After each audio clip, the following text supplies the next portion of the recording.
Hey everybody, Jason Eubanks. I'm the CEO and co-founder of Aurasell AI.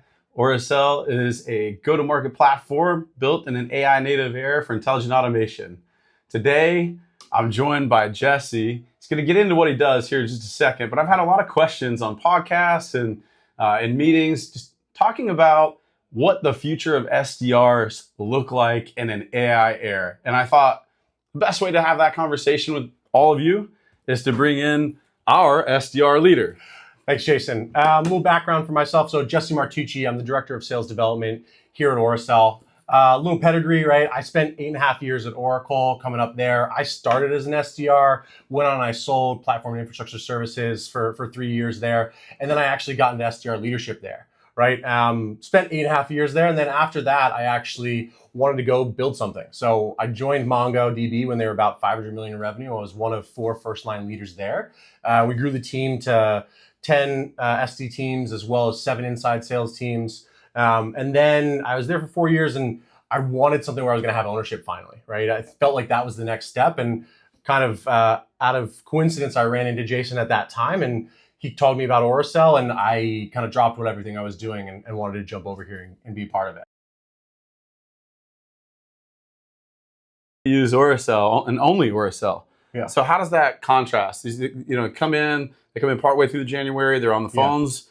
The third day in, they're on the phones. And they both booked meetings on the first day they were on the phones. 18 meetings between the two of them, landed in what is productive 2 weeks for one of them and yeah, exactly. 3.5 for the other. So how does that workflow look in Aurasell today for them? Yeah, so the heart of what everything we do starts and ends with tasks and sequences. They live out of tasks, we execute via sequences, right? Everything else kind of feeds into that together, right? But what we're able to do and the unique advantage we have is I don't have to spend a huge amount of time teaching them product. They're using the product every day, right? Tool sprawl, I don't have to teach them any other tools. They're just using Aurasell. But let's back it up. I mean, I get that, but let's back it up. Sure.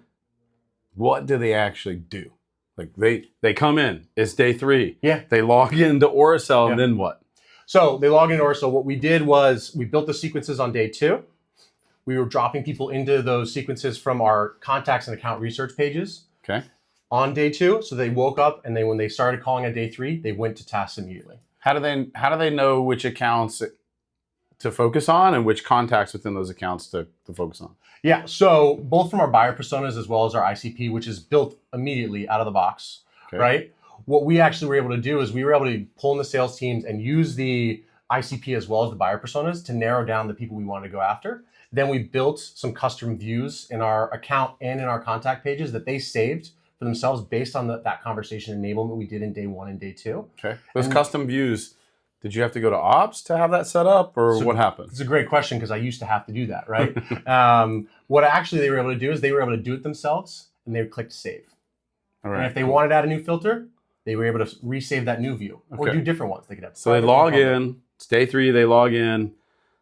Their views are auto-populated by the dynamic ICPs, which is then automatically pulling in the contacts that are relevant to our buying personas. Exactly.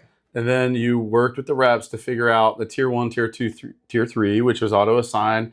Now you have your focus list within the ICP territories. And then they created their call lists or contact lists on their own. Hit save on the filters. They have then a priority account list view and a priority contact view within those accounts. And then you mentioned tasks and sequences. Yeah, so on the actual day-to-day execution, what they're doing is because of the people we dropped in Tuesday, they're coming in on day 3, they're coming in and they're seeing these are the people I need to call or send a LinkedIn connection request to or do a LinkedIn message outreach or it's going to send an auto email, right? So we have the ability to do, what we do is we do a triple touch on the first day. It's one of the best ways to actually break through the noise. Is a little asynchronous. So they come in, they do a call, they do a LinkedIn connection, and it sends an auto email. Got it. Then it executes the rest of the sequence over time, which we delay to make sure it matches what our customer pacing that we would actually want. And that's what builds their tasks throughout the rest of the week. Those sequences that go out, tell me about those. Yeah, so they are fully customizable. You're able to build it to anything you want, whether you want a drip or you want a more targeted campaign around a product or something like that, right? So what we do is we look for 8 to 12, 8 to 16 touches over 2 to 3 weeks that are omni-channel, right? We're leveraging the AI to be able to tie to our value hypothesis and our value propositions that we have that are in the account research natively, right?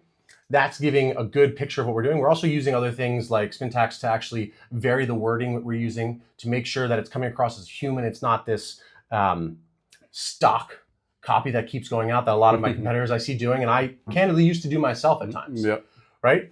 So we're using that dynamically, and then we are actually having them execute throughout the entire sequence, right? One of the biggest challenges with getting a new rep to ramp as both a seller and SDR is commitment through the sequencing. Okay. So if the product's dynamically generating ICP territories, automatically pulling in buyer personas that are relevant and the contacts that match them, auto-enriching the account research and the contact research and creating value hypothesis, which gets pulled into the sequences for personalized outbound sequencing, one-off or in mass. So that's all personalized no matter what. Then what are the SDRs doing?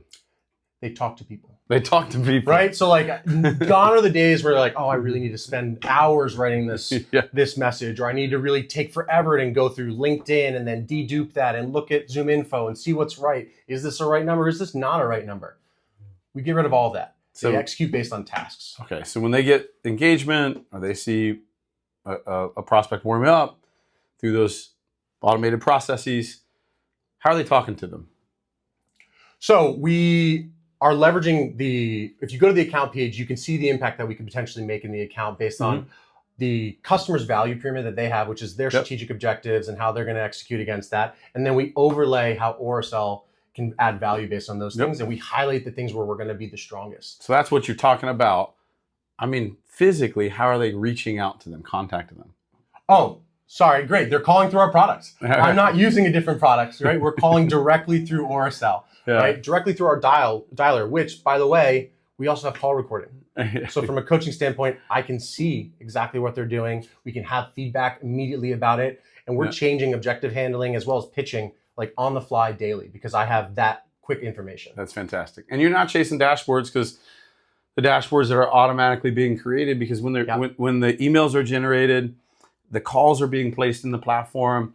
You don't have to go chase hygiene in the data system, in the CRM for data hygiene, because you know exactly what the activity is. You know exactly what the conversions are. You know exactly what meetings are being set, with whom and why.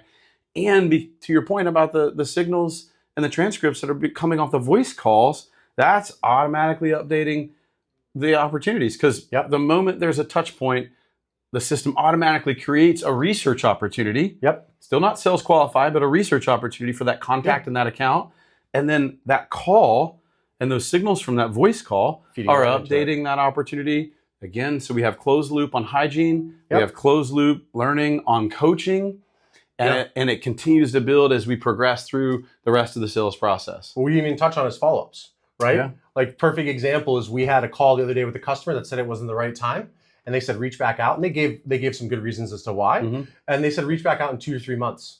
We've got a task in there right now that's saying to reach back out in March. And then that follow-up email grabs the signals from the voice conversation and gets put back into the back end of the tail end of that sequence and becomes contextualized. Exactly. That's great, man. I appreciate you spending time with me today, Jesse. I hope everyone can maybe learn something. You know, if you have questions, reach out to Jesse, hit the website. We're happy to help you here at Aurasell.aa. Thanks, Absolutely. Brother. Thanks.